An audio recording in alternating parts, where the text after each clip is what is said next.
जेव्हा जेव्हा आम्ही गावाला जातो ना तेव्हा तेव्हा आमची सासूबाई ही फिक्स भाजी बनवते म्हणजे बनवते, कारण त्यांच्या लाडक्या लेकाला खूप आवडते. तर चला म्हणलं आज आपण त्यांच्यासारखी काही टेस्ट येणार नाही पण तरी आपण ट्राय करूया त्यांच्या पद्धतीने भाजी. तर ही जी भाजी आपण आज बनवणार आहोत, 2 भाकरी केलेल्या आहेत साईडला करून ठेवलेल्या आहेत कडक कडक अशा. त्यानंतर ही जी भाजी आहे ना तांदूळशाची भाजी, तर इथे मी वरचा शेंडा शेंडा असा गोळून घेतला व्यवस्थित असा. तुमच्याकडे काय म्हणतात ते मला नक्की सांगा कमेंट करून. त्यानंतर त्या सगळ्यात अगोदर तवा जो गरम होता ना त्याच्यावरती आपल्याला ही भाजी आहे ना ती भाजून घ्यायची, करपून द्यायची नाहीये, नॉर्मल अशी थंड पडेल अशी एकदम भाजून घ्यायची.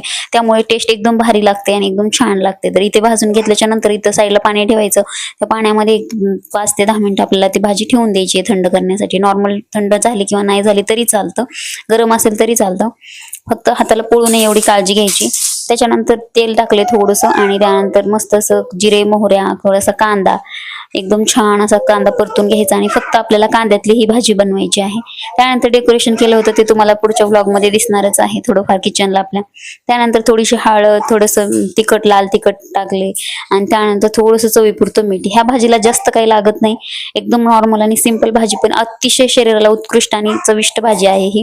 त्यानंतर हे जे आहेत ना आपण पाण्यात ठेवलेलं ते असं पिळून घ्यायचं व्यवस्थित.